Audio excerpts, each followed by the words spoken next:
Hello everyone, I Kuldeep Sharma welcome you all to today's session of Daily News Access, where we are going to look at the most important news from the Hindu newspaper and the Indian Express. But before I begin with the session today, there's an important announcement. So this coming Sunday, we are going to hold a very special session with regard to GK, and moreover, we are going to try to cover all of the most important current affairs topics which are important for the CLAT as well as ALET examination. Moreover, since your Symbiosis exam is also in December, so this session is going to be very helpful for you all. So if you would miss out on, then it would be on your own peril. Okay, so let me start with the session for today now. So let's look at the comment box. So the first comment box section is all from Ramjas only. So Ramjas CW4PR please sir economy कुछ important topics बता दीजिए economy में identify कर नहीं पा रहा तो रामजोस and others the good news is कि economics coverage is not that deep in your exam. This year, your economic survey and your budget are somewhat important. Reason being that this year they have been done in the month of June only. Okay, so जुलाई में आपका budget और economic सर्वे आया था तो usually ऐसा होता नहीं है तो इस वजह से इकोनॉमिक सर्वे और बजट जो है that becomes an important topic इसके अलावा जो सेंट्रल गवर्नमेंट की स्कीम्स होती हैं दैट बिकम्स इम्पॉर्टेंट ओके तो स्कीम्स में जो सेंट्रल गवर्नमेंट की स्कीम्स है स्पेसिफिकली जो बजट के अनाउंस स्कीम्स होती हैं कुछ major schemes like your NREGA हो गई आपकी नेशनल सोलर मिशन हो गया आपका है ना इस टाइप की जो स्कीम्स होती हैं जो लॉन्ग टर्म पर्पज होता है जिनका they become important for you okay तो सेंट्रल गवर्नमेंट की स्कीम्स हो गई इसके अलावा आपके कुछ important organization like your RBI and SEBI इनसे इनकी और इनसे रिलेटेड जो बॉडीज होती हैं NPCs etcetera they becomes important for you and yes ALET के लिए specifically your economic concepts become important and you don't have to do you don't have to get into the technicalities of the subject. Basics भी अगर आपको पता है regarding GDP और CRR, SLR, all of these, what is inflation, okay?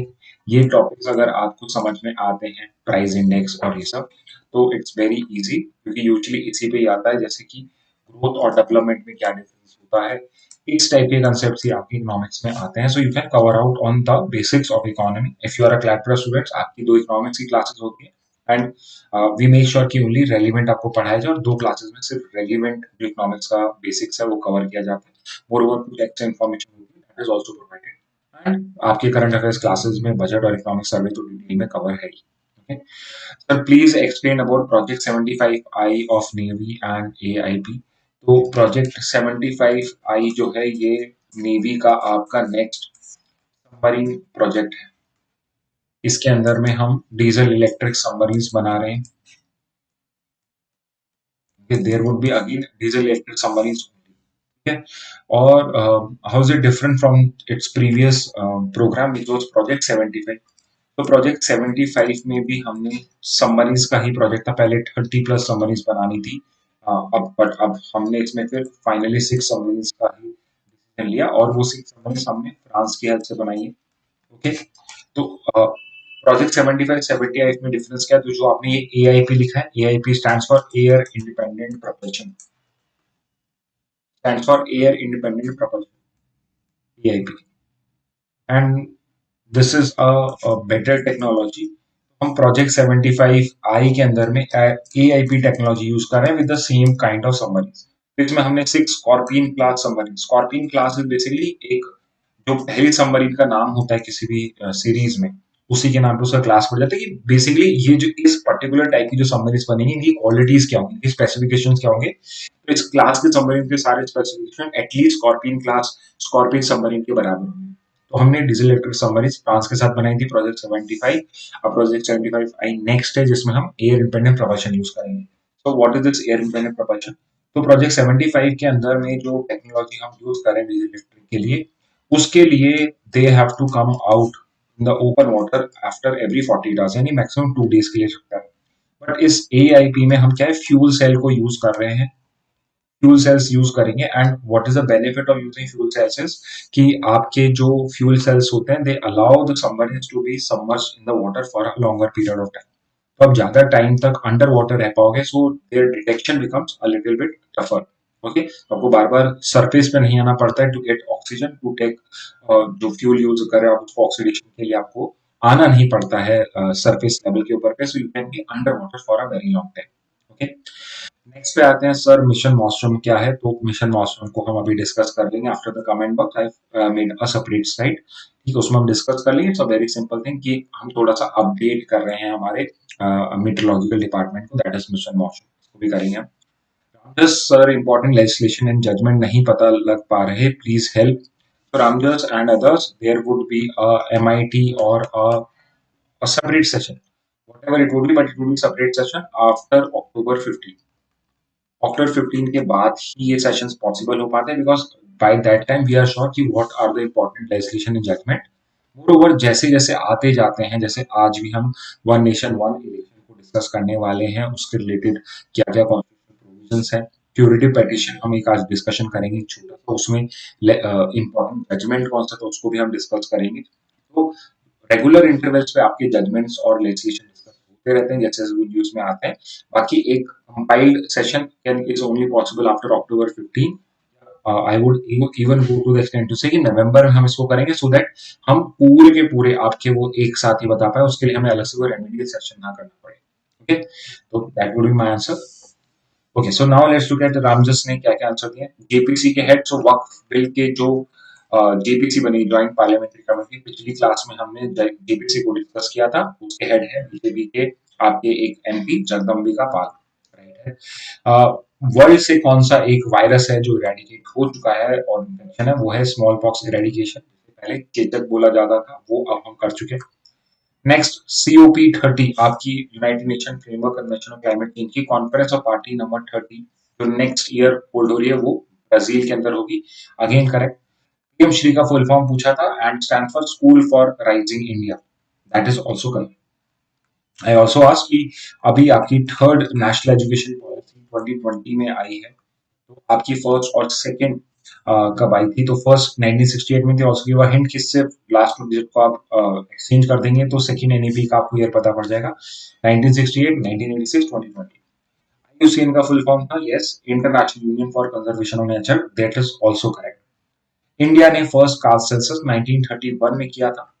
इस पर हम discussion करना है। And Argentina not join BRICS, तो yes, Argentina was a country जिसमें 2023 की जो जोहान्सबर्ग डिक्लेरेशन के थ्रू हमने 6 कंट्री को इनवाइट किया था, उसमें से एक कंट्री जिसने डिनाई कर दिया, that was Argentina. Okay, did not join.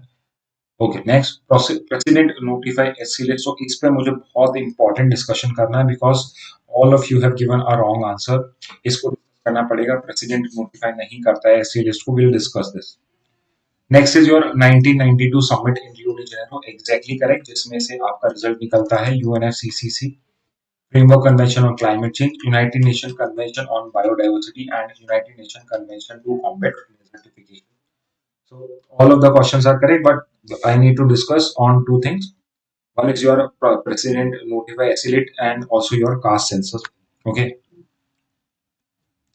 So remember this कि आपका जो फर्स्ट सेंसस हुआ था 1881 में, उसमें भी there was a column regarding caste. तो अगर 1881 वो होल्ड कर रहा है और क्वेश्चन इस टाइप से है कि फर्स्ट टाइम कास्ट कब इन्यूमरेट करी हमने, तो 1881 में भी हमने कास्ट इंक्लूड करी थी। What is special about 1931 was, पहली चीज तो ये कि it was the last caste census, ये लास्ट कास्ट सेंसस भी था 1931।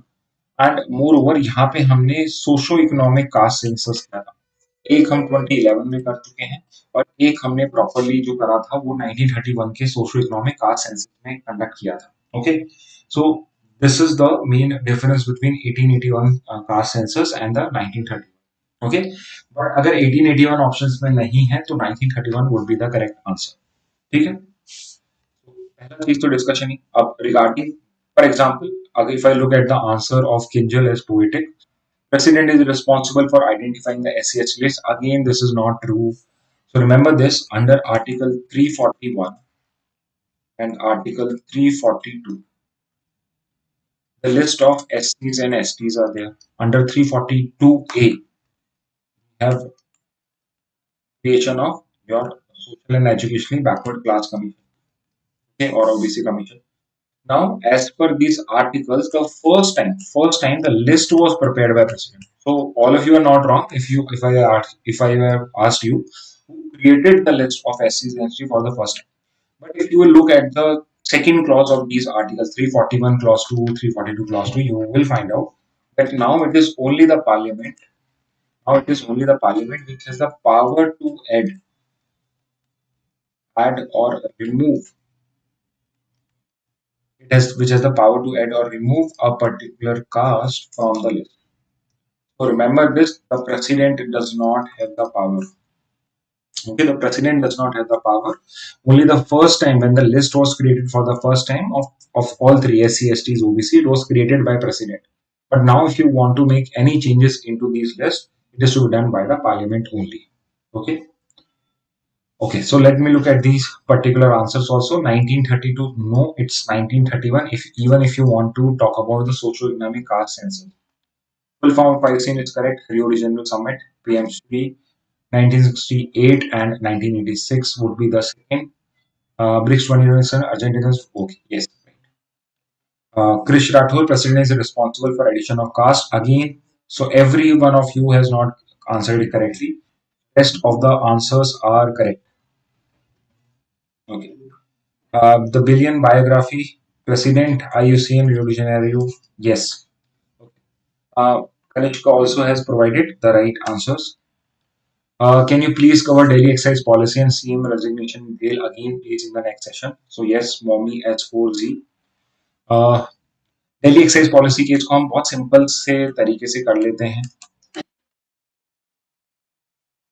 देखिए ज्यादा डिटेल में जाने की हमें रिक्वायरमेंट नहीं है, तो हम इसे सिर्फ समझ लेते हैं फॉर योर पर्पस की बाई चांस इंग्लिश लीगल में कहीं पे कोई पैसेज आए तो शायद आपको हेल्प हो सके. तो दिल्ली के अंदर में एक्साइज पॉलिसी जो थी ये लिकर एक्साइज पॉलिसी है. So earlier what used to happen was that जो आपकी लिकर शॉप्स होती हैं these were some were privately owned and majorly they were government owned. And यहाँ पे क्या हो रहा था कि यहाँ पे फिक्स प्राइस होती थी, आपके लिकर पे और उस पर आप एक्साइज पे करते थे. जैसे फॉर एग्जाम्पल अगर 100 रुपीज की बॉटल है, 25% एक्साइज है, मतलब 25 रुपीज गवर्नमेंट के पास में जाता था. तो यहाँ पे प्रॉब्लम क्या हो रही थी कि यहाँ पे जो ये प्राइवेट और गवर्नमेंट आपके वेंडर्स होते थे, ये सब लोग क्या करते थे कि सेल तो करते थे 10,000 बॉटल्स, बट शो क्या कर रहे थे 500 ही कर रहे थे. यानी 500 बॉटल्स का शो हुआ तो उस पर ही 25 रुपीज का आपको मिल रहा है, तो आपको रेवेन्यू लॉस हो रहा है. तो यहाँ पे आपकी एक नई पॉलिसी लेकर आते हैं, न्यू पॉलिसी लेकर आते हैं जिसमें से कि गवर्नमेंट के जो वेंड्स हैं ये सारे क्लोज आएंगे. Government will come out of the business, only private sector will be there, private sector will be there. And इसमें उन्होंने बोला कि अब ये जो एक्साइज है ये तो रहेगा ही, बट हम फिक्स कर देंगे आपका ये, ठीक है, और आपको फीस जो है लाइसेंसिंग फी या जो फी है वो देनी पड़ेगी और आपको थोड़ा सा प्रॉफिट शेयरिंग करना पड़ेगा.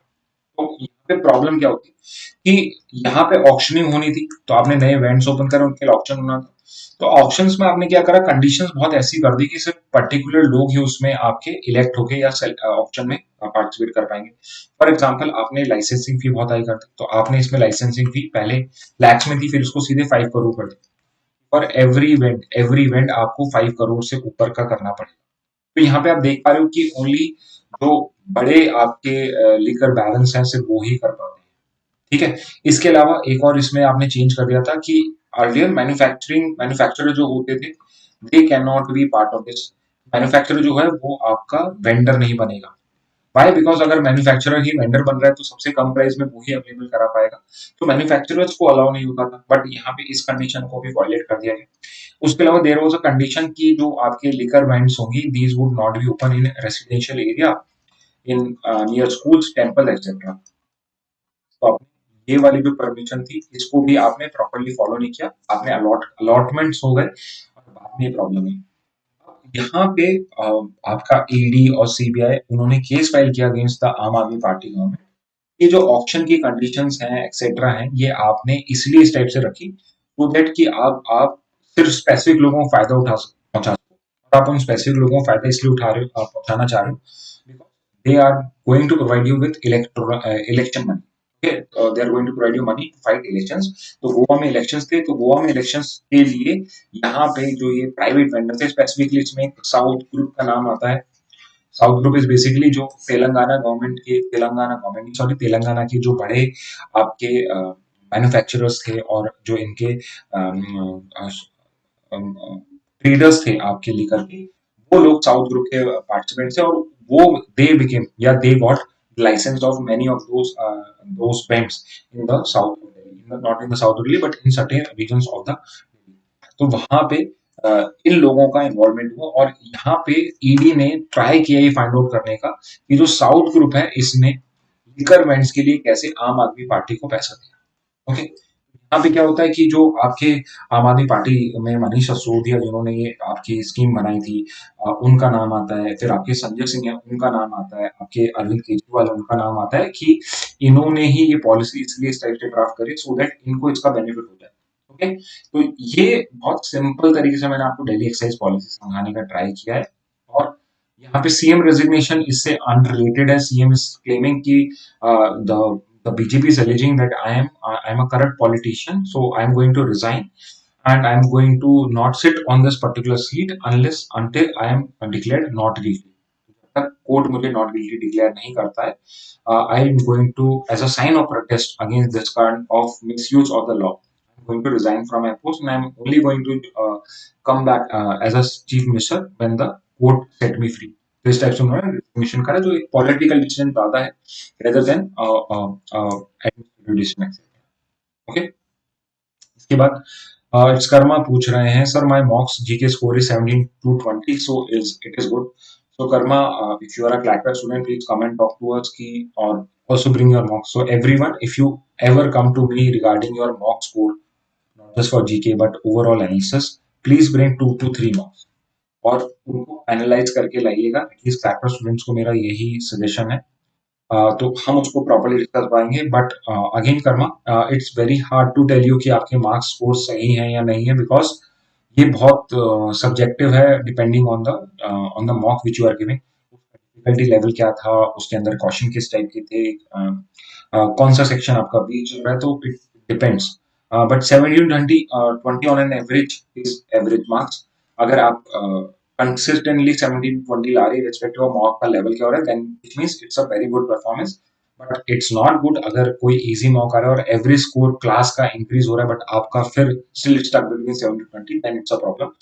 20 on an average is a very good score. 20 plus is a very good score on an average.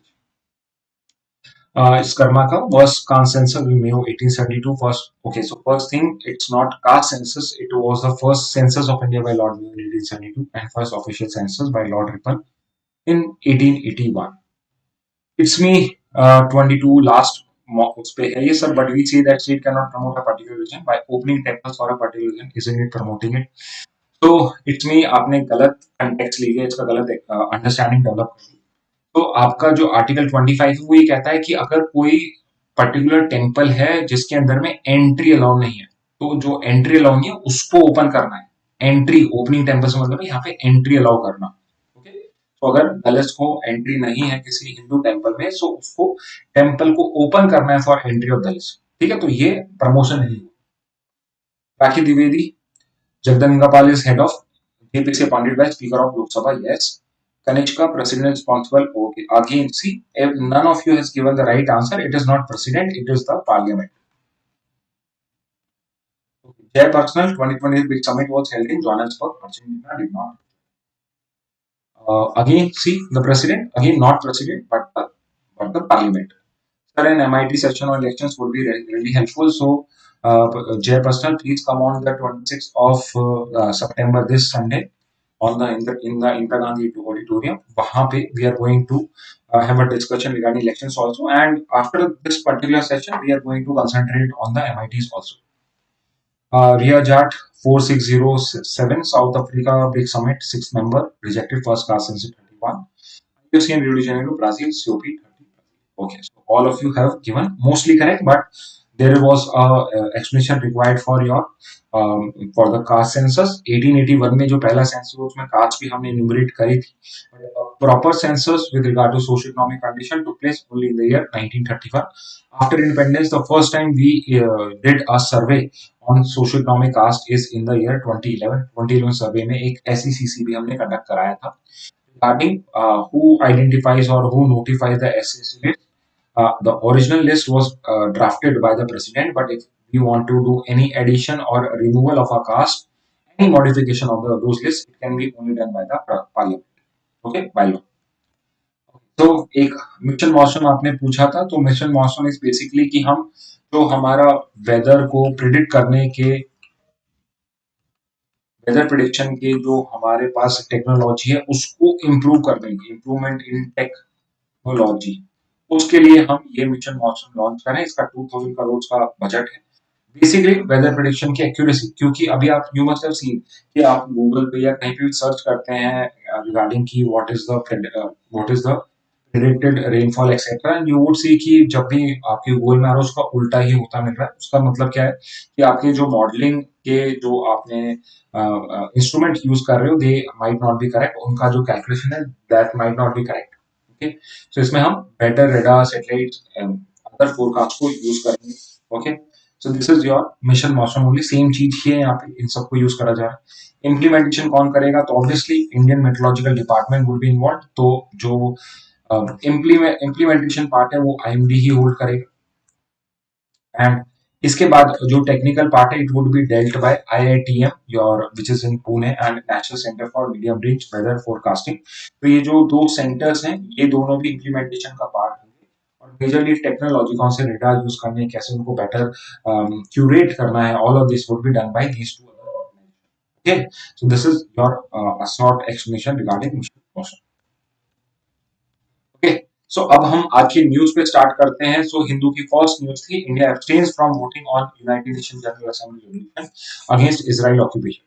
तो इसका कंटेक्स्ट इज बेसिकली कि आपका Indian international Court of justice, international Court of justice ने 22 का एक judgement है, 22 का जजमेंट नहीं सॉरी केस है, जिसका अभी अभी एक वर्डिक्ट आया जिसमें उसने इजराइल को ऑर्डर करा है कि वो जो पैलेस्टीनियन ऑक्यूपेशन है, पैलेस्टीनियन टेरिटरी है, उस पे से रिमूव करे अपने आप को, कि पैलेस्टीन टेरिटरी से अपने आप को रिमूव करना है इसराइल को। This was ICJ judgement.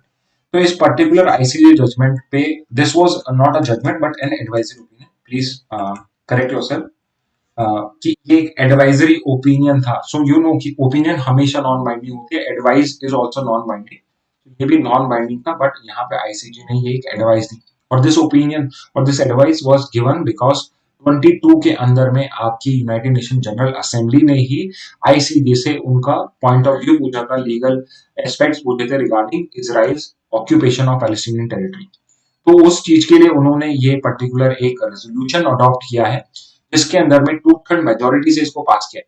So remember this कि जनरल असेंबली के resolution although they are non binding, but two third majority shows कि मेजरली जो कंट्रीज हैं वर्ल्ड की they are in favour of Israel leaving the Palestinian territories.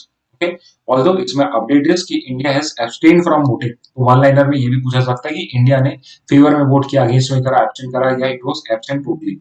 यहाँ पे India ने abstain करा है वोटिंग पे अगेंस्ट इजराइल ऑक्यूपेशन, बिकॉज ये रेजोल्यूशन बोलता है कि इसराइल को एक साल के अंदर में पैलेस्टीनियन टेरिटरीज जो इसने ऑक्यूपाई करी ना उनसे इस अपने आप को रिमूव कर लेना चाहिए। सो यहाँ पे ये पॉसिबल भी नहीं, और इंडिया से कि हम इस टाइप के अगर रेजोल्यूशन करें, सो बहुत ही अच्छा डिप्लोमेटिक आंसर दिया यहाँ पे कि अगर हम इस तरीके से ऑर्डर करेंगे एक कंट्री को against a second country, these two countries are going to be more away from each other, they would not come on the negotiation table.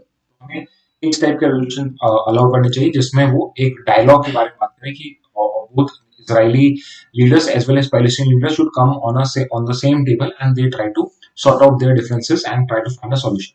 Okay? तो यहाँ पे यूनाइटेड नेशन जनरल असेंबली क्या है? तो जो आपकी main deliberation policy making body है United nation की, that is UN general assembly. Although on in reality your United Nations Security Council is more powerful, but UNGA जो है इसकी भी एटलीस्ट एक इन्फ्लुएंसिंग प्रेजेंस तो है ही, एक इन्फ्लुएंसिंग वाली इसकी पावर भी है यहाँ पे। तो उसमें इसका रोल थोड़ा इंपॉर्टेंट हो जाता है आपका। इसके मेंबर्स कौन है? तो जितने भी यूनाइटेड नेशंस के मेंबर होते हैं ऑटोमेटिकली वो जनरल असेंबली के भी मेंबर होते हैं। इसका headquarter, so like the other principal organs apart from your ICJ, जिसका हेडक्वार्टर कहीं और है, इसका हेडक्वार्टर न्यूयॉर्क सिटी में है। So first question for today for you is where is the headquarter of International Court of Justice? And एक और question का आंसर दीजिए। जी में एक इंडियन जज भी है, what is the name of the Indian जज? दो क्वेश्चन आपके हो गए। पहला, इंटरनेशनल कोर्ट ऑफ जस्टिस का हेडक्वार्टर कहाँ पे है, का हेडक्वार्टर जनरल असेंबली का तो हेडक्वार्टर न्यूयॉर्क सिटी में है, just like the other four also. और आईसीजे का कहाँ पे है? दूसरा एक इंडियन जज आईसीजे के अंदर में रिप्रेजेंट करता है, इंडिया को रिप्रेजेंट नहीं करेंगे उसे, जजेस are suppose to be neutral, but एक इंडियन जज है, इंडियन ओरिजिन जज है जो आईसीजे में सिट कर रहा है। Okay, and who is the current president of UN general assembly? Philemon Yang is the current president of UN general assembly. तो इस अब आते हैं स्पेसिफिकली जनरल असेंबली रेजोल्यूशन का एक्चुअल में इम्प्लीकेशन क्या होता है। So there is no implication because they are non binding. तो ये नॉन बाइंडिंग होते हैं तो ये आपके इनफोर्सिबल नहीं होते। अब यहाँ पे एक स्पेसिफिक क्वेश्चन आता है, यूनाइटिंग फॉर पीस रेजोल्यूशन, तो क्या ऐसा पॉसिबल है? सो रिमेंबर दिस कि जब भी कोई एक्शन लेने की बात होती है, फॉर एग्जांपल हमें पीस कीपिंग फोर्सेस को भेजना है या फिर हमें किसी कंट्री को फोर्स करना है कि लेट्स अगर दो कंट्रीज वॉर में, कंट्री दूसरे को अटैक करनी है और हमें उस वॉर को स्टॉप करना है, तो वहां पे जो फाइनल से होता है वो यूनाइटेड नेशन सिक्योरिटी काउंसिल का होता है। फॉर एग्जाम्पल अगर पांचों परमानेंट और 10 नॉन परमानेंट मेंबर्स ने एक रेजोल्यूशन को पास कर दिया और उसमें आपके परमानेंट मेंबर्स ने वीटो नहीं करा, तो सिचुएशन में United Nation peace keeping forces भी जा सकती हैं, प्लस इट कैन रिक्वेस्ट और it not request, it can ask the United Nation member countries to send their forces to that particular country, तो वहां पे भेजा जा सकता है। ओके, बट क्या is it possible in certain situation that आपका यूएन जनरल असेंबली भी एक्शन ले पाए? तो 1950 में एक रेजोल्यूशन पास होता है, यूनाइटिंग फॉर पीस रेजोल्यूशन, जो बेसिकली कोरिया, नॉर्थ कोरिया और साउथ कोरिया के डिस्प्यूट पे डील करता है, कोरियन पेनिनसुला के वॉर पे करता है। तो यहाँ पे एक रेजोल्यूशन पास अडॉप्ट किया जाता है 1950 में। For this resolution, if the United Nations Security Council because of lack of unanimity, for example, कि basically कोई वीटो कर रहा है Bharat, fails to exercise its primary responsibility for maintenance of international peace and security, the General Assembly shall seize itself of the matter। तो अगर यहाँ पे United nation security council discussion नहीं कर पाती, उससे पॉसिबली एक यूनानिमस डिसीजन नहीं आ पाता है, तो उस सिचुएशन में जनरल असेंबली सारी पावर या जो पावर तो नहीं, जो इश्यू है उसको खुद भी यहाँ पे रिजॉल्व कर सकती है। यहाँ पे फिर ही रिकमेंड कर सकती है सिक्योरिटी काउंसिल को कि please send the piece keeping forces. तो यहाँ पे ऑल्दो नाइन बाइंडिंग होती है, बट इसका एटलीस्ट रिकमेंडेटरी रोल जो है, इसका जो इन्फ्लुएंसिंग रोल जो है वो आज भी प्रेजेंट है। ओके, ये था आपका regarding India abstains from voting on UNGA resolution against Israel's occupation. Next पे आते हैं, नेक्स्ट इंडियन एक्सप्रेस है। तो इस बार इंडियन एक्सप्रेस में से तीन चार न्यूज है हमारे पास। तो दो न्यूज तो यहीं पर ही है कि simultaneous polls road map logistic of holding simultaneous elections in India task before the reset. तो हमने अभी रिसेंटली डिस्कस किया था। So if you are not aware, आप 17th ऑफ सितंबर का जो न्यूज एनालिसिस है, थोड़ा सा लंबा है वो, उसके अंदर में आप इस चीज को वन नेशन वन पोल हमने उस दिन भी डिस्कस करा है। उस दिन कुछ फैक्चुअल डिटेल्स डिस्कस करी थी, आज हम थोड़ी सी और टेक्निकल डिटेल्स डिस्कस करते हैं, बिकॉज मेरे स्टूडेंट्स हैव आस्क्ड कि they want an explanation on one nation one election. तो यहाँ पे one nation one election actual में है क्या? तो वन नेशन वन इलेक्शन का सिंपली मीनिंग है कि एक, because we are a single nation, rather than having multiple elections for different level of government, we should have a single election। तो यहाँ पे आप वी आर एक्सपेक्टिंग कि जो लोकसभा के इलेक्शंस हैं और जितने भी आपके लेजिस्लेटिव असेंबली के इलेक्शंस हैं, ये सारे एक साथ ही कंडक्ट करे जाएं एक स्टेट के अंदर में। लोकसभा और लेजिस्लेटिव असेंबली के इलेक्शन आपके एक साथ साइमल्टेनियसली कंडक्ट होने चाहिए। सो इट इज पॉसिबल कि वो सेम डे हो रहे हैं, इट इज ऑल्सो पॉसिबल कि फेज में, जैसे इफ यू रिमेंबर जो अभी 18 लोकसभा हुई उसके 7 फेजेस में हुआ। तो यहाँ पे हम क्या करेंगे, 7 फेजेस में हमने डिफरेंट डिफरेंट स्टेट्स को डिवाइड कर लिया। तो लेट्स से कि फर्स्ट फेज के अंदर में अगर राजस्थान, पंजाब, हरियाणा ये इलेक्शंस कंडक्ट कर रहे थे, इलेक्शंस अपने लोकसभा के, तो लोकसभा के साथ लेजिस्लेटिव असेंबली भी कंडक्ट कर रहे हैं। और अगर यहाँ पे कुछ प्रैक्टिकल प्रॉब्लम्स आती है तो 7 फेजेस की जगह हम फेजेस इंक्रीज कर देंगे। At one point of time हम 2 या 3 स्टेट्स के ही इलेक्शन एक साथ करेंगे, बट विल ट्राई कि लेजिस्लेटिव असेंबली और लोकसभा इलेक्शन एक साथ हो। तो अभी क्या हो रहा है, फॉर एग्जाम्पल अभी 24 में आपके लोकसभा के इलेक्शन हुए, अभी आपके थोड़े टाइम में ही अभी अभी 24 में जम्मू कश्मीर के इलेक्शन हो रहे हैं, but not at the same time. Okay, Haryana में इलेक्शन अभी हो रहे हैं। नेक्स्ट 2025 के अंदर में आपके बिहार जो है वहां पे इलेक्शन हो रहे हैं। तो यू कैन सी कि आपके हर साल कहीं ना कहीं इलेक्शन हो रहे हैं। ये पर्टिकुलर जो प्रोसेस है स्टेट और स्टेट के इलेक्शन का, it continues for the whole 5 years, यानी कि किसी ना किसी एक स्टेट के अंदर में इलेक्शन रेगुलरली कंडक्ट होते हैं। तो इसके कई बार बहुत सारा कॉन्स भी होते हैं, भाई बहुत ज्यादा प्रॉब्लम्स भी होती है, बहुत ज्यादा लॉस भी हो रहा है हमें, तो उन सब के हम डिस्कस करेंगे। But this is the main idea कि why we should be having a one nation one election. So that की जो कॉस्ट है, जो टाइम का लॉस है, उसको हम सेव कर सकें। ओके, तो इसके लिए आपने एक हाई लेवल कमेटी बनाई थी which was headed by Ramnath Kovind, former president of India, Ramnath Kovind, जिनके अंडर में एक हमने कमेटी बनाई which was the HLC on one nation one election. तो इन्होंने अपनी रिपोर्ट जो थी इसी साल मार्च में सबमिट करी। And why this is in news, because cabinet ने उसको अप्रूव कर दिया है। मतलब कि अब उससे रिलेटेड जो कॉन्स्टिट्यूशनल बिल्स हैं they would be introduce in the parliament. Okay, so की रिकमेंडेशन क्या थी उस कमेटी की? तो दे सेड कि हम साइमल्टेनियस इलेक्शंस को वर्कआउट 2029 लोकसभा इलेक्शन से ही कर सकते हैं। तो what would be the main date? तो 2029 लोकसभा इलेक्शंस जो है वहां से हम साइमल्टेनियस इलेक्शन स्टार्ट कर देंगे, विच मींस फर्स्ट फेज में हम लोकसभा और लेजिस्लेटिव असेंबली को करेंगे, this would be the first phase. और सेकंड फेज के अंदर में apart from Lok Sabha plus legislative assembly, हम जो थर्ड टीयर ऑफ गवर्नमेंट है, थर्ड टीयर है जो गवर्नमेंट का, उसके इलेक्शंस भी कंडक्ट करा देंगे, which mean panchayat and municipalities, उनके इलेक्शंस भी हम same days, not same days, but एक ही सेम ईयर में कंडक्ट कराएंगे। फर्स्ट फेज में ये हो जाएगा और 100 डेज लेटर हम थर्ड ईयर के गवर्नमेंट के इलेक्शन भी कंडक्ट करा सकते हैं। ओके, अब यहाँ पे रिक्वायरमेंट क्या होगी कि there would be requirement of a single electoral roll and election ID. तो प्रेजेंटली आपका इलेक्शन कमीशन ऑफ इंडिया जो रूल्स बनाता है, इलेक्टोरल रूल्स बनाता है और इलेक्शन आईडीज होती है, those are majorly made for Lok Sabha and legislative assembly election. तो यहाँ तक तो प्रॉब्लम नहीं होगी। बट थर्ड ईयर के अंदर में जो इलेक्टोरल रूल्स होते हैं those are made by state election commissioner.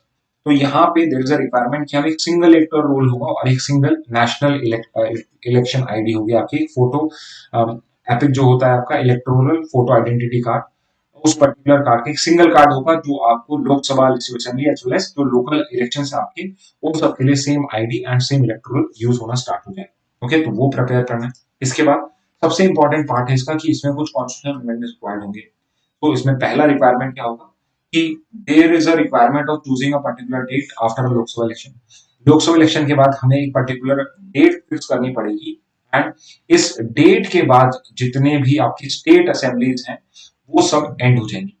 For example, let's say 1 जनवरी 2029 को हम लोकसभा के इलेक्शंस कंडक्ट करा रहे हैं। ओके, और यहाँ पे लेट्स से हमने कुछ ऐसी आपकी बिटवीन 25 से 29 कुछ ऐसे आपने इलेक्शंस कंडक्ट कराए, जैसे लेट्स से कि 26 में इलेक्शन करा, तो जो 26 में स्टेट असेंबली इलेक्ट 31 में होगी। बट इस पर्टिकुलर डेट के बाद हम क्या करेंगे कि 1 जनवरी 2029 के बाद आपकी जितनी भी स्टेट असेंबलीज हैं चाहे वो 31 में एंड होंगी, इस पर्टिकुलर डेट पे वो भी डिसॉल्व हो जाएंगे। ओके, सो लेट्स से जनवरी 29 में आपकी जो लोकसभा है प्लस आपकी जो स्टेट असेंबलीज है चाहे वो लेटर ऑन डिसॉल्व होती, उन सबका जो टर्म है वो पहले ही डिसॉल्व हो जाएगा। ओके, सो रेदर देन 5 इयर्स वो 4 इयर्स या 3 इयर्स पे होंगे। अब जब हम इस तरह से डिसॉल्व कर रहे हैं तो यहाँ पे एक कॉन्स्टिट्यूशन के कुछ प्रोविजन है जिनका ब्रीच हो रहा है। और कौन से प्रोविजन है? तो एक तो है आर्टिकल 83 जो बात करता है कि हाउस ऑफ पार्लियामेंट का ड्यूरेशन क्या होगा। इट सेज कि ये 5 साल तक रहेगा अनलेस डिसॉल्व अर्लियर। और 172 भी यही कहता है कि ये स्टेट लेजिस्लेचर का भी आपका जो टेन्योर है ये 5 साल का रहेगा अनलेस डिसॉल्व अर्लियर। तो यहाँ पे it is expected as per the constitution कि अनलेस स्पेसिफिक रीजन हो आपके आपके 83 और 172 क्लेम करते हैं कि आपके पार्लियामेंट और स्टेट लेजिस्लेचर का जो ड्यूरेशन है वो 5 साल ही होना चाहिए। ओके, तो यहाँ पे बिकॉज 5 साल चेंज होने वाला होगा इसलिए हमें ये अमेंडमेंट करना पड़ेगा। अब यहाँ पे there would not be any ratification by the state government. तो हम आर्टिकल 368 जिसमें एक आपका अमेंडमेंट प्रोसीजर प्रोवाइडेड है उसको थोड़ा सा ब्रीफ में करते हैं। What is that procedure? तो 368 ये कहता है कि अगर कोई ऐसा प्रोविजन है जिसके अंदर में कॉन्स्टिट्यूशन में आपके फेडरल प्रोविजंस का कोई इम्पैक्ट हो रहा है, मतलब सेंट्रल स्टेट की पावर्स इम्पैक्ट हो रही है, तो वहां पे स्पेशल मेजोरिटी यूज होगी। What is special majority? की आपकी एटलीस्ट हाफ जो टोटल स्ट्रेंथ है वो होनी चाहिए और 2/3 मेजोरिटी जो प्रेजेंट एंड वोटिंग है उसको आना पड़ेगा। एंड प्लस एक और कंडीशन है विच इज बेसिकली कि आपकी जो स्टेट्स हैं टोटल 28, तो उसमें से एटलीस्ट हाफ स्टेट्स को 48 स्टेट्स को मिनिमम यहाँ पे इसको रेटिफाई करना पड़ेगा इस रेजोल्यूशन। तो देयर इज अ मतलब a complicated procedure, it's not easy to get such a bill pass. But इस पर्टिकुलर चीज के लिए रेटिफिकेशन नहीं रिक्वायर होगी। यहाँ पे ये आपके जो कमेटी बनाई गई है उसका पॉइंट ऑफ व्यू है। It might be correct, might not be correct, but हमें एचएलसी का रिकमेंडेशन पता होना चाहिए कि इन्होंने कहा कि रेटिफिकेशन रिक्वायर्ड नहीं होगा। स्पेशल मेजोरिटी जो होती है half of the total strength of the house अगर प्रेजेंट है और 2/3 of the people who are present in voting अगर वो प्रेजेंट है तो हम इस टाइप के बिल को पास करा सकते हैं। ठीक है, तो यहाँ पे ये फर्स्ट स्टेप तो इजी हो जाएगा। सेकंड स्टेप क्या है, ये थोड़ा सा डिफिकल्ट होगा करना, which is in the second step election to municipalities and panchayat will be synchronized with elections and state assembly. तो जब भी आपके लोकसभा लेजिस्लेटिव असेंबली के इलेक्शंस कंप्लीट होंगे, उसके 100 डेज के अंदर में ही जो पंचायत और म्युनिसिपैलिटीज इलेक्शंस है, इनको भी हमें 100 डेज के नेक्स्ट नेक्स्ट 100 डेज के अंदर में कंप्लीट कराना है। अब एक पर्टिकुलर चीज के अंदर में यू कैन सी कि ये जो पावर है, ये जो पंचायत और म्युनिसिपैलिटीज की पावर है, ये स्टेट इलेक्शन, यहाँ पे आपका जो स्टेट गवर्नमेंट है, स्टेट लेजिस्लेचर है, वो भी इन्वॉल्व हो जाता है। यानी यहाँ पे स्टेट लेस या फेडरल पावर्स का यहाँ पे ब्रीच पॉसिबल। यहाँ पे रिक्वायरमेंट क्या है, दिस विल रिक्वायर कि आपका इस टाइप से वो क्लियर भी होना चाहिए, और प्लस उसमें रेटिफिकेशन भी रिक्वायर्ड होगा वन हाफ द स्टेट। तो ये जो रेटिफिकेशन का स्टेज होता है, it becomes a little bit difficult to follow. ठीक है, बट नेवर माइंड, अगर हम लोकसभा लेजिस्लेटिव असेंबली का भी इलेक्शन कर पाते हैं तो वो भी पॉसिबल। ओके, आई होप ये आपको समझ में आ गया होगा, बिकॉज अब हम आते हैं एक इंपॉर्टेंट पॉइंट पे, विच इज अगर हम हाउस होता है, हम हाउस का मतलब है कि यहाँ पे किसी के पास में भी मेजोरिटी नहीं है। तो obviously let's say coalition government बनता है, तो प्रेजेंटली जो बीजेपी है वो भी कॉलिशन गवर्नमेंट में, आपको मेजोरिटी के लिए 272 सीट चाहिए होते हैं। लेट्स से कि एक पॉलिटिकल पार्टी जिसके पास में 250 सीट्स हैं, और बाकी के आपकी जो 22 सीट्स हैं, ये या 25 सीट्स हैं आपके पास, और ये आपके एलाइज की हैं, आपके पार्टनर्स की। और let's say after 2 years your allies are not happy for some issue and they say कि if you do not agree with us, तो हम आपकी गवर्नमेंट से सपोर्ट हटा लेंगे। तो नाउ यू नो कि अगर इसकी मेजोरिटी नहीं है, तो ये गवर्नमेंट जो है ये आपकी लूज कर जाएगी majority. Basically no confidence motion अगर कोई आता है तो वो पास हो जाएगा। सो यूजुअली स्टेज में क्या होगा कि अगर इस टाइप से गवर्नमेंट गिर गई और री इलेक्शन आपके कॉल हो गए, कोई ऑल्टरनेट गवर्नमेंट नहीं फॉर्म हुई, तो यहाँ पे जो नई लोकसभा इलेक्ट करी जाएगी, this would be in power for the next 5 years। But यहाँ पे क्या होगा कि अगर ऐसा होता है कि लेजिस्लेटिव असेंबली या लोकसभा की मेजोरिटी कंप्लीट नहीं होती, लेट्स से कि 2 साल के बाद ही आपकी री इलेक्शन कंडक्ट हो जाते हैं, तो 2029 ऑनवर्ड्स जो री इलेक्टेड गवर्नमेंट होगी, जो नई गवर्नमेंट होगी, it would only for 3 years। It would only be for 3 years। और उसके बाद जब 2029 के बाद 2034 के इलेक्शन होंगे, वापस से यहाँ पे इलेक्शन होंगे for the next 5 years। Okay, you can see this कि स्टेट असेंबली में या लोकसभा में जब भी गवर्नमेंट कर रही है, लेट्स से 4 साल में कर रही है, तो क्या सिर्फ हम जो इलेक्शंस कंडक्ट कराएंगे फिर क्या 1 साल के लिए ही हो, यानी 1 साल बाद आप फिर से इलेक्शन कराने वाले हो, तो यू कैन सी कि कितना ज्यादा आपका कॉस्ट एस्केलेशन हो सकता है, कितना ज्यादा कॉस्ट का यहाँ पे या पब्लिक मनी का वेस्टेज भी हो सकता है। तो हम यहाँ पे मनी या कॉस्ट को बचाने की बात करें, बट यहाँ पे इट इज पॉसिबल कि विद पासिंग टाइम ये आपका ज्यादा ही प्रॉब्लमैटिक हो जाए। ओके, तो यहाँ पे कुछ आर्ग्यूमेंट्स हैं for one nation one election, और कुछ अगेंस्ट के आर्ग्यूमेंट्स हैं। तो फेवर के आर्ग्यूमेंट्स क्या है, कॉस्ट एफिशिएंसी, ऑब्वियसली आप अलग अलग की जगह साथ में इलेक्शन कंडक्ट करा रहे हो, तो मे बी शुरुआत में कैपिटल कॉस्ट इंक्रीज हो जाएगा, ईवीएम्स का, वीवीपीएटीज, आपको नई मशीन चाहिए होगी, बिकॉज आपको बहुत सारे इलेक्शन एक साथ कराने हैं। ओवरऑल आपका कॉस्ट एफिशिएंट हो जाएगा, और ऑब्वियसली मनी का इन्फ्लुएंस भी कम हो जाएगा, बिकॉज आपके इलेक्शन एक साथ हो रहे हैं, तो आप एक साथ ही रेगुलेशंस कर रहे हो, बार बार आपको इसमें इन्वॉल्व नहीं होना है। Enhance governance and administration, this is also important, जैसे because every time there is election, model code of conduct यहाँ पे इम्पोज हो जाता है, तो गवर्नमेंट का जो पूरा सिस्टम होता है, it comes to a halt. Government भी इलेक्शन मैकेनिज्म में या मोड में आ जाती है, and plus because of MCC आप बहुत सारी स्कीम्स को प्रॉपर्ली इंप्लीमेंट नहीं करा पाते हो, चेंजेस नहीं करा पाते। मिटिगेशन और डिविजिव पॉलिटिक्स, तो जो सेंटर में और कई स्टेट्स में रीजनल पार्टीज कई बार आपके सेंटर के अगेंस्ट में बोलती हैं, इंडिया के अगेंस्ट में बोलती हैं, तो वो जो डिविजिव पॉलिटिक्स होती है सेंटर स्टेट की, this would also get mitigated. और fifth is your enhance voter engagement, because यहाँ पे अब एक वोटर को अलग अलग इलेक्शंस के लिए डिफरेंट टाइम पे वोट नहीं करना है, और एक ही दिन उसको जाके वोट करना है, तो he would be more engage as a voter, because he knows कि अब मैंने जो इलेक्शंस में मैं वोटिंग करके आ रहा हूँ, अब ये नेक्स्ट 5 years के लिए ही मेरी गवर्नमेंट रहने वाली है। तो यहाँ पे वोटर एंगेजमेंट भी इनहेंस होता है। What are the arguments against the one nation one election proposal? तो it will be violative of federalism and regional representation. Federalism का यहाँ पे वायलेशन ऐसे हो रहा है कि आप 5 साल की जो गवर्नमेंट है उसको आप तवज्जो ही नहीं दे रहे, you feel like that's not important, कि अगर 4 साल के बाद भी आपको इलेक्शन कंडक्ट कराने तो आप करा रहे हो, और अब 2 साल में भी अगर यहाँ पे आपकी हो रही है, जो नई गवर्नमेंट आ रही है, it is only for 3 years, तो ये फेडरलिज्म का ब्रीच हो रहा है यहाँ पे। Second is cost implication, so again we have just discussed again and again, इसके कॉस्ट इम्प्लीकेशन भी बहुत हाई हो सकते हैं। फॉर एग्जाम्पल ईवीएम्स और वीवीपीएटीज होती है, इनकी लाइफ साइकिल होती है 15 years की, यानी कि जो आप अभी ईवीएम्स को हायर करोगे 15 इयर्स बाद आपको फिर से करना पड़ेगा। As per one estimate of election commission of India, they cost only EVMs and VVPAT, जो एडिशनल कॉस्ट होगी वो होगी एक्स्ट्रा ऑफ 8,000 करोड़।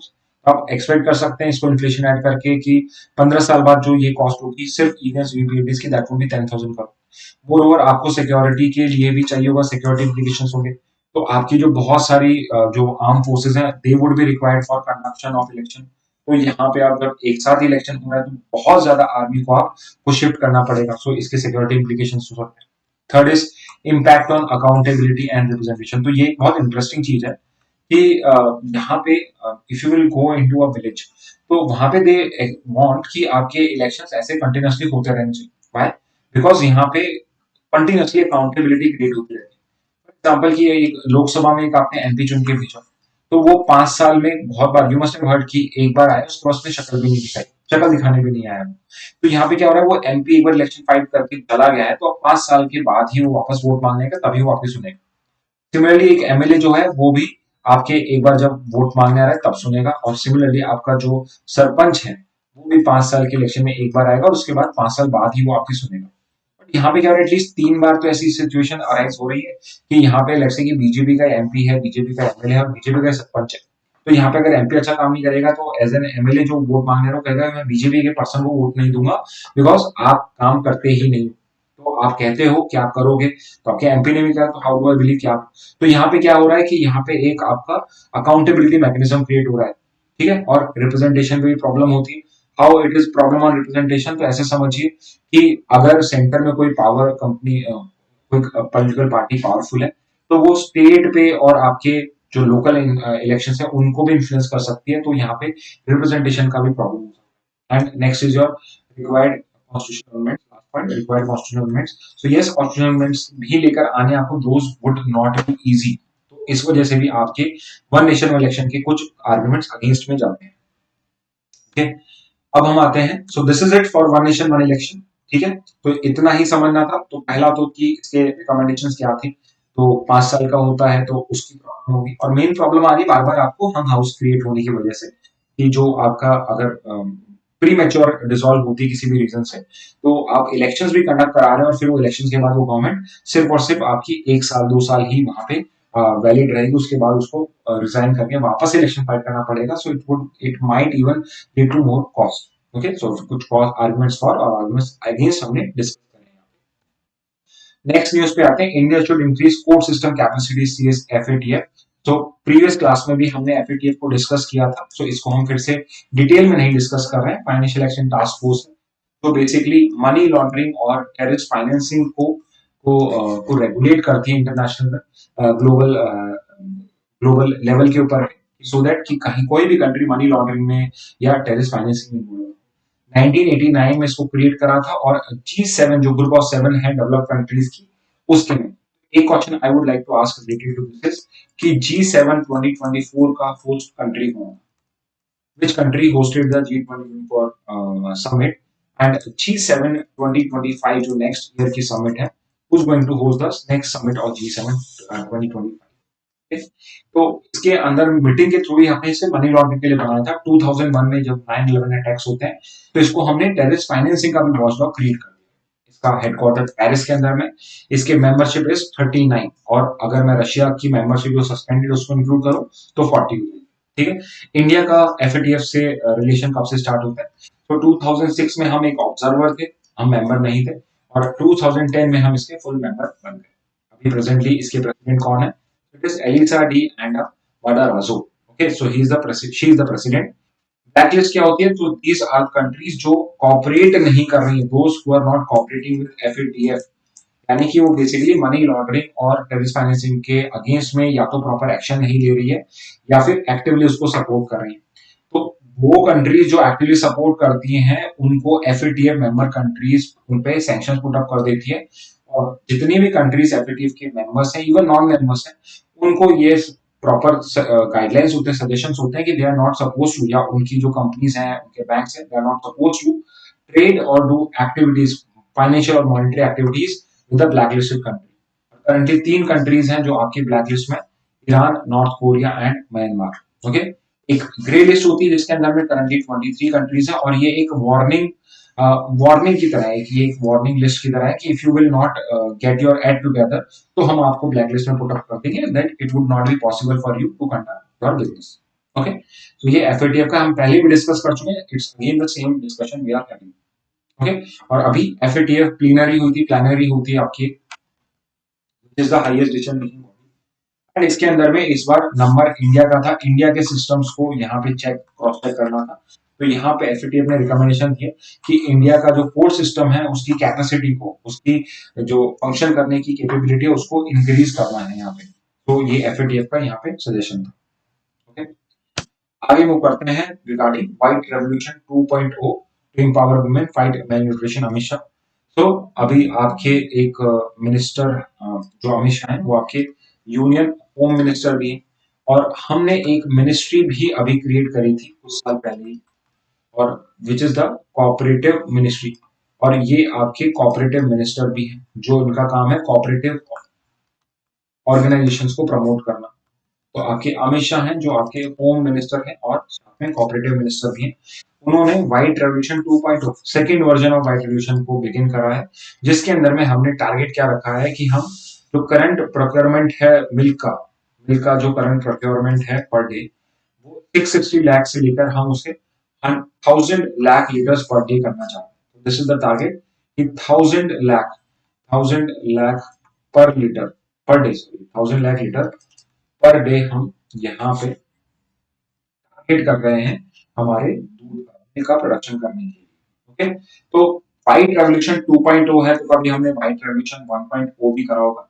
तो जो व्हाइट रेवोल्यूशन था that was operation flood, and इसका मैक्सिमम क्रेडिट जाता है to a particular person, doctor Verghese Kurien, जो आपके एक एग्रीकल्चर के साइंटिस्ट थे, and he is known as the father of white revolution India. He is the director और the director of the first person which came up with the idea of Amul.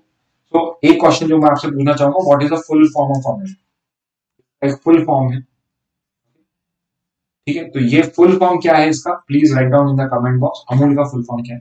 तो वर्गीस क्यूरियन ने operation flood का करा, तो जैसे हमने green revolution करा जिससे हमने एग्रीकल्चर प्रोडक्शन इंक्रीज करा था, व्हाइट रेवोल्यूशन में हमारा टारगेट था कि हमें मिल्क प्रोडक्शन जो है इंडिया में वो बेटर करना। और जो मिल्क प्रोडक्शन या व्हाइट रेवोल्यूशन है उसका बिगिनिंग होता है with the creation of national dairy development board in the 1970s। तो just after our green revolution we started working on white revolution, or this particular body, NDDB, National Dairy Development Board, this was at the forefront of this particular white revolution. Okay, and यहाँ पे हमने majorly किस चीज का use करा, हमने यहाँ पे विलेज लेवल पे जो मिल्क के प्रोड्यूसर्स हैं, जो जिनके पास में गाय भैंसे होती हैं, उनको हमने कॉपरेटिव्स बनाना स्टार्ट कर दिया, और अमूल जो है वो सबसे सक्सेसफुल एक कॉपरेटिव ही है। ओके, तो यहाँ पे हमने अमूल के लेसन लर्न करा, because Amul was successful in increasing the production as well as increasing the profit margins of the milk producers। तो इसलिए हमने कॉपरेटिव्स का जो कल्चर है वो हमने बाकी के जो डेयरी सेक्टर्स हैं, डेयरी फार्म्स हैं, उसमें जाके हमने इसको इम्प्लीमेंट करा। एंड जो डेयरी सेक्टर है या डेयरी फार्म सेक्टर है, इसके अंदर में सबसे सक्सेसफुल जो कॉपरेटिव्स रही हैं वो आपके डेयरी सेक्टर में ही रही है। ओके, अब इंपॉर्टेंट है कि because of this particular revolution only, India जो है 2016 onwards India largest milk producer बन चुका है, और it is because of the success of this white revolution और ऑपरेशन फ्लड ओनली। और इंडिया करीब करीब 1/4 मिल्क प्रोडक्शन करता है वर्ल्ड का, जो ग्लोबल प्रोडक्शन है उसका 22% इंडिया करता है। बट एक्सपोर्ट्स में इंडिया इतना आगे नहीं है, रीजन भी कि इंडिया लार्जेस्ट मिल्क प्रोड्यूसर भी है, साथ में कंज्यूमर भी है, मिल्क प्रोड्यूसर भी, कंज्यूमर भी, एंड उसके बाद भी हमें इंपोर्ट करना होता है, बिकॉज हमारे यहाँ मिल्क और मिल्क प्रोडक्ट्स का जो consumption it is very high. तो लार्जेस्ट मिल्क प्रोड्यूसर है, लार्जेस्ट मिल्क कंज्यूमर भी है आपका इंडिया ही। ओके, तो दिस इज अ स्मॉल आपका एक्सप्लेनेशन रिगार्डिंग ऑपरेशन फ्लड और व्हाइट रेवोल्यूशन। ओके, नेक्स्ट पे करते हैं, committee continues to work on MSP proposal says union agriculture minister. तो आपकी एमएसपी है, ये तो हम बहुत बार मिनिमम सपोर्ट रेट डिस्कस कर चुके हैं, और करंटली आपकी union agriculture minister, okay, so it's name is not mention here, so you have to do it, you in the comment box mention the name of the current union agriculture minister. और मामा बोलते हैं इनको, तो इनके जो followers हैं they call him the mama. तो you have to tell me the name of this particular person जो आपके एक्चुअल मिनिस्टर है। तो यहाँ पे एक पर्टिकुलर स्कीम की यहाँ पे बात हुई जिसमें स्मॉल सा चेंज हुआ है और उसके बेस पे हम डिस्कशन कर रहे हैं। द स्कीम का नेम है पीएम आशा विच इज प्रधानमंत्री अन्नदाता आय संरक्षण अभियान। अन्नदाता इज बेसिकली फार्मर, आय मतलब उनकी इनकम, संरक्षण मतलब उसका प्रोटेक्शन। यानी बेसिकली हम यहाँ पे फार्मर्स की इनकम को प्रोटेक्ट करने के लिए एक पर्टिकुलर स्कीम लेकर आए हैं। And what is the objective? So this is the objective only. तो अगर आपको नाम पता होता है तो it's easy to remember the objective also. It is to ensure remunerative prices to farmers for their produce through this umbrella scheme. कि इनको proper अच्छी price मिले उनके product के लिए farmers को. This is the objective of this PM Asha scheme. तो इसके दो components हैं, पहले इसके तीन थे, इसके दो ही components हैं। पहला तो है price support scheme. तो इस प्राइस सपोर्ट स्कीम के अंदर में there is physical procurement of pulses, oilseeds and copra by central nodal agency. तो दो बॉडीज हैं आपकी, नेफेड और एफसीआई। ओके, ये दोनों गवर्नमेंट बॉडीज हैं आपकी और ये एक्चुअल में जाके फार्मर से इसको प्रकर करती है इस पर्टिकुलर चीज को और उसका पेमेंट करती है। और किस चीज को प्रकर करेगी इस पर्टिकुलर स्कीम में? Pulses, oilseeds and copra. ठीक है, और state government is also plays a proactive role. तो अगर नेफेड और एफसीआई कहीं पे प्रॉपर्ली एक्टिव नहीं है तो वहां पे स्टेट गवर्नमेंट होती है, वो इसमें इन्वॉल्व हो जाती है। ओके, और जो प्रोक्योरमेंट का कॉस्ट है या लॉस जो होता है सारा सेंट्रल गवर्नमेंट बेयर करता है, यानी फार्मर पे इसको प्रकर कराने का कोई कॉस्ट नहीं होता। यानी कि यहाँ पे सेंट्रल गवर्नमेंट या ये बॉडी जो है नेफेड और FCI, they are responsible for getting the particular crops etcetera from the farmer only. ठीक है, तो यहाँ पे कोई भी एक्सपेंस जो होगा वो आपका फार्मर को बेयर नहीं करना। और प्राइस डेफिशिएंसी पेमेंट स्कीम, तो इसके अंदर में जो ऑयल सीड्स होती हैं उन सबको हमने कवर करा हुआ है। और इसके अंदर में रेदर देन हम फिजिकल प्रकार में नहीं करते कि एक्चुअल में आप ऑयल सीड नहीं करते हो, यहाँ पे फार्मर मार्केट में जाके या मंडी में जाके अपने ऑयल सीड्स को सेल कर सकता है और जो डिफरेंस होता है एमएसपी का और सेलिंग प्राइस का, वो पर्टिकुलर प्राइस यहाँ पे आपकी गवर्नमेंट आपको पे करती है।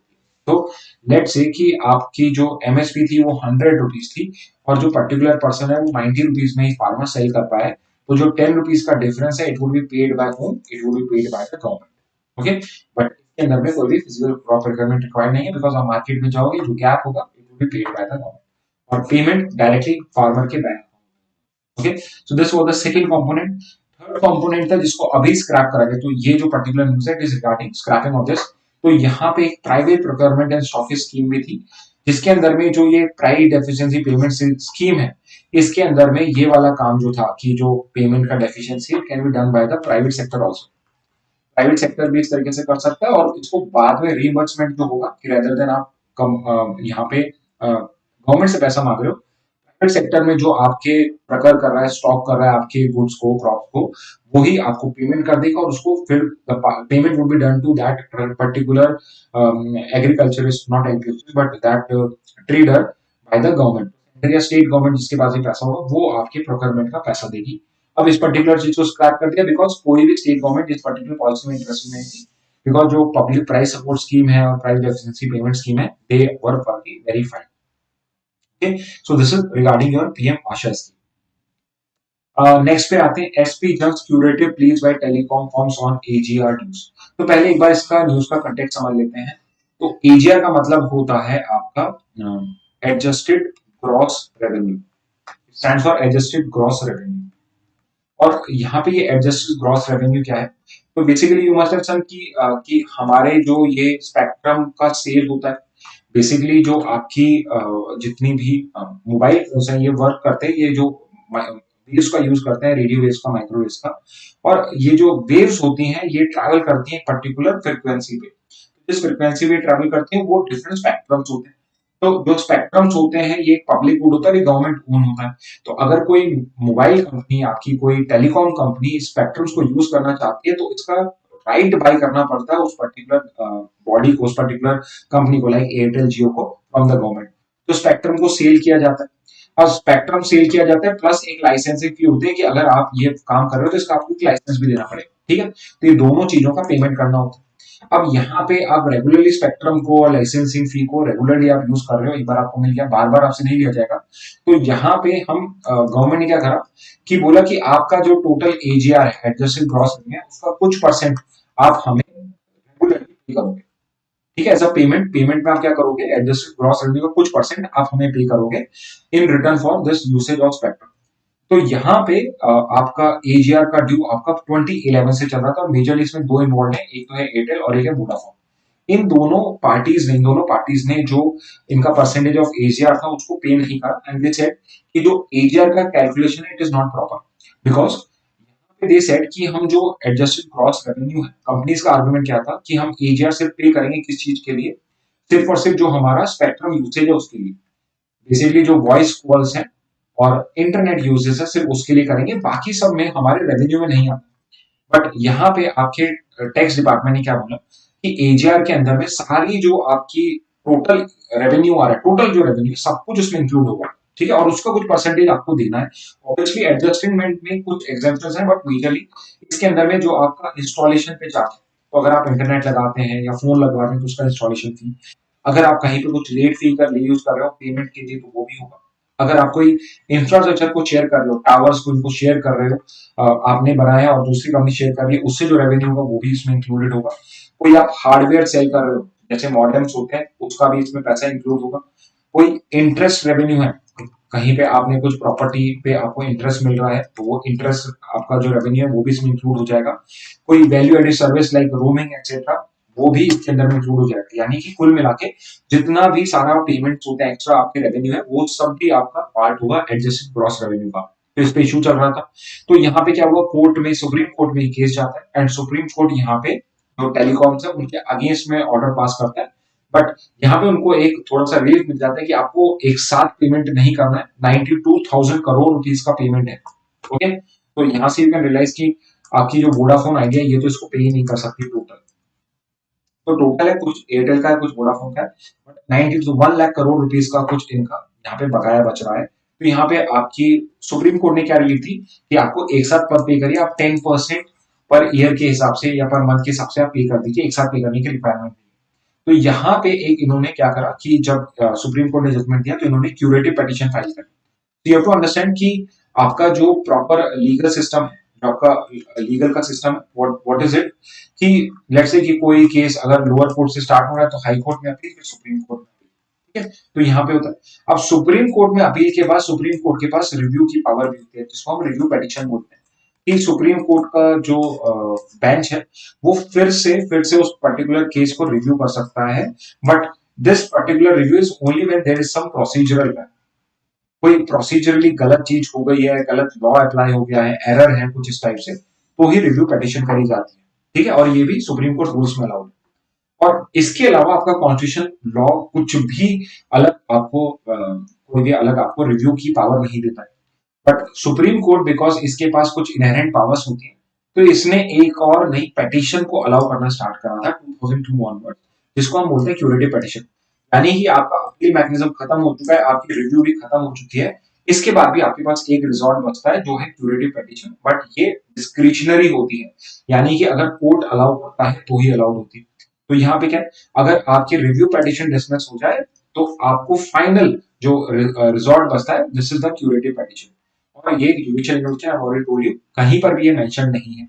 और इसको आप कब यूज करते हो, तो मेजरली इसको यूज किया जाता है जब there is a violation of natural justice, PNG principle of natural justice का यहाँ पे कुछ वायलेशन है। तो majorly principle of natural justice तो दो ही होते हैं, बट कई लोग तीन भी मानते हैं। तो एक तो होता है कि आपका right to hearing, fair hearing होनी चाहिए, ऑडी एल्ट्रम पार्ट, कि आपको हेयरिंग का राइट है, ठीक है, no one should be condemned unheard. दूसरा होता है नेमो जोडेक्स इन कॉजा सुआ, यानी कि no one can be a जज इन हिज ओन केस, यानी कि यहाँ पे नॉन बायसनेस का भी राइट होता है। और कई बार तीसरा होता है रीजन जजमेंट, की जो भी आप जजमेंट दे रहे हो उसका कुछ जजमेंट का रीजन होना चाहिए, रीजन डिसीजन या जजमेंट, ठीक है। तो तीन नेचुरल जस्टिस के वायलेशन होते हैं तो ही आपका ये चीज अलाउ होती है। और ये पर्टिकुलर चीज आपकी फर्स्ट टाइम स्टैब्लिश करी गई थी एक पर्टिकुलर केस में, रूपा अशोक हुर्रा वर्सेस अशोक हुर्रा, जिसके अंदर में अपील मैकेनिज्म एग्जॉस्ट हो चुका था, रिव्यू पिटीशन एग्जॉस्ट हो चुका था, और फिर फाइनली क्यूरेटिव पिटीशन के अंदर में इस पर्टिकुलर केस को फाइनली क्लियर किया जाता है, ठीक है। तो अगर आपका वायलेशन नेक्स्ट होता है तो ही एक लिमिटेड ग्राउंड पे दिस इज अलाउड, ओके। अब इसकी फाइलिंग गाइडलाइंस क्या है, तो सीनियर एडवोकेट इसे सर्टिफाई करें, तीन सीनियर मोस्ट जजेस और एक ओरिजिनल केस जज इसको रिव्यू करे, और hearing is only granted if deemed necessary. तो हियरिंग कंपल्सरी नहीं, नेसेसरी लगेगा तो ही अलाउ होगा। और डिसीजन प्रोसेस क्या है? इट इज डिसाइडेड बाय जज इन चैम्बर्स और in open court upon request. जैसे यहाँ पे जो जजेस हैं उन्होंने अपने चैम्बर्स में बैठ के डिसीजन दे दिया, ओपन कोर्ट के अंदर में डिस्कशन नहीं किया गया इसके। ठीक है, तो यहाँ पे इस क्यूरेटिव पिटिशन को रिजेक्ट कर दिया गया कि आपको जो पहले बोला गया था आपको उतना पे करना ही पड़ेगा। Okay, this is regarding the curative petition. The next topic is why India wants to review and modification of Indus Water Treaty. So Indus Water Treaty is considered as one of the most successful treaties जो without any violation आज तक आपकी इतने इतने सालों से आपकी continue function कर पा रही है। And we should take credit for this because it is because of India, because यहाँ पे पाकिस्तान के पास तो कोई ऑप्शन ही नहीं है इसको रीच करने का। इट इज इंडिया जो एक एथिकल पावर की तरह हमेशा बिहेव करती है, जिसने हमेशा इस पर्टिकुलर ट्रीटी के जो प्रोविजंस हैं उनको यहाँ पे हमेशा वॉयलेट नहीं करा है, हमेशा इसको ऑनर करा है इस पर्टिकुलर पॉलिसी को। तो यहाँ पे ये पर्टिकुलर पॉलिसी सितंबर 1960 को साइन हुई थी। अभी रिसेंटली इसकी एक और एनिवर्सरी गई है यानी, और ये साइन करी गई थी बिटवीन इंडिया एंड पाकिस्तान। 10 साल तक इसमें नेगोशिएशन चला था, 9 years टू बी एग्जैक्ट। और उसके बाद में प्रधानमंत्री जवाहरलाल नेहरू ने इसको साइन करा था with the Pakistan prime minister of that time. और इसके अंदर में मीडिएटर था वर्ल्ड बैंक। तो वर्ल्ड बैंक ने नेगोशिएशन को सेटल किया था, 60 के अंदर में आपकी ये पर्टिकुलर ट्रीटी को साइन किया गया था। इसकी की प्रोविजंस क्या है? तो बहुत सिंपल है, जो आपके आईसीजे है, इंटरनेशनल कोर्ट ऑफ जस्टिस, ये 3 रिवर्स तो आपकी पाकिस्तान को एलोकेट करी गई है और उनको अनरिस्ट्रिक्टेड यूसेज का राइट है। और जो ईस्टर्न रिवर्स हैं आपकी, यानी वेस्टर्न और ईस्टर्न है, तो ये तो ऐसे समझ सकते हैं, बट ये ऐसे हैं, ये रिवर्स ऐसे जाती हैं। और तो ये वाली तो ईस्टर्न रिवर्स हो जाती है नीचे वाली, और ये अपर वाली आपकी वेस्टर्न रिवर्स हो जाती है आपकी। तो जो आरबीएस है आपकी, रवि बी सतलुज, ये आपकी इंडिया को एलोकेट हुई है। टोटल वाटर में से 80% ही इंडिया पाकिस्तान को मिल जाता है एक्चुअली, और 20% ही इंडिया के पास में यूसेज आता है। ठीक है, बट जो ये वाली रिवर्स है आपकी रवि बी सतलुज, इसका फुल यूसेज है इसके पास में। उसके बाद ये फ्लो तो आपकी पाकिस्तान में ही होती है, बट अगर इसको इंडिया पूरा भी यूज करना चाहे, यूटिलाइज करना चाहे, तो वो भी कर सकता है। इसके बाद as per the Indus Water Treaty, there is a requirement to creation of a permanent Indus Commission। तो एक परमानेंट इंडस कमीशन होगा जो एनुअली साल में एक बार बैठेगा और डिस्कस करेगा जो भी वाटर शेयरिंग इश्यूज होते हैं। अब यहाँ पे this particular point becomes important कि as per the treaty what is the dispute resolution mechanism. Because यहाँ पे एक पर्टिकुलर प्रोजेक्ट के अंदर में, राटले हाइड्रो इलेक्ट्रिक प्रोजेक्ट के लिए आपका जो जो पाकिस्तान है, it wants to take this case to permanent court of arbitration. That is not allowed by the dispute resolution mechanism, because यहाँ पे हमें अंडर द ट्रीटी एक पर्टिकुलर प्रोसीजर प्रोवाइडेड है। तो 3 स्टेप प्रोसेस क्या है? पहला तो है resolve with in the permanent commission. तो ये जो इंडस कमीशन है, यहीं पे आपको रिजॉल्व करने का ट्राई करना है। यहाँ रिजोल्यूशन नहीं आता है तो आप एक इंटर गवर्नमेंटल लेवल पे, यानी कि इंडिया पाकिस्तान खुद से डिस्कस करेंगे।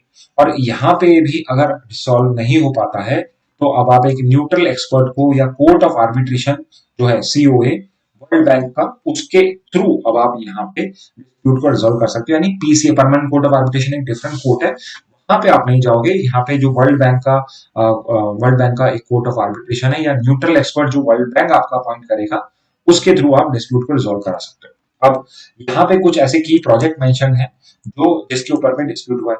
तो एक तो है पकलदूल और लोअर कलनाई, ये 2 प्रोजेक्ट्स हैं आपके चेनाब रिवर पे जिस पे डिस्प्यूट हुआ है। एक है आपका किशनगंगा हाइड्रो प्रोजेक्ट जो आपका किशनगंगा रिवर पे ही है, और इसको अप्रूवल मिल चुका है बहुत टाइम पहले। और दो कंडीशन है कि आप इसमें कुछ भी वाटर को यूज नहीं कर सकते, बिकॉज ये आपकी किशनगंगा जो है ये चेनाब की ही एक ट्रिब्यूटरी है, तो इस वजह से आप इसके वाटर को यूज नहीं कर पाओगे। और तीसरा है आपका राप्ते हाइड्रो इलेक्ट्रिक प्रोजेक्ट, जो भी चेनाब की ही आपकी एक चेनाब की आपकी वो है ट्रिब्यूटरी, जिसके ऊपर पे आपने run of the river project बनाया।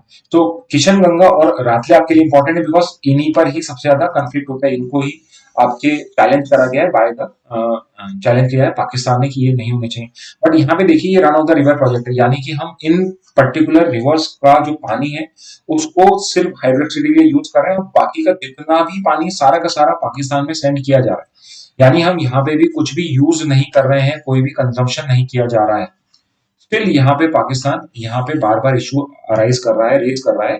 तो इस वजह से इंडिया ने बोला है कि under the provisions of the treaty we want to review this particular treaty and we want to modify some of the provisions of the treaty. तो लेट्स सी, हो सकता है यहाँ पे हम सिर्फ एक लेसन देना चाह रहे हो पाकिस्तान को, इसलिए कर रहे हो। Maybe we are serious for this particular modification and we want कि हमें इसको रीनेगोशिएट करके more water is required, because हम जम्मू कश्मीर में डेवलपमेंट भी कर रहे हैं और वहां पर भी जो पॉपुलेशन मिक्स है वो भी, पॉपुलेशन मिक्स का नंबर, पॉपुलेशन का जो अमाउंट है, नंबर है, वो भी वहां पे इंक्रीज हो रहा है। तो इस वजह से भी हमें थोड़ा सा चेंजेस शायद required. Okay, so this is a short explanation of Indus water. Okay, so student, that's it from my side for today. Again, if you have any doubts, any feedbacks, you can answer it in the comment box. You can mention it in the comment box. We'll try to solve it in the next class. Okay, so that's it from my side. Thank you and have a very nice day.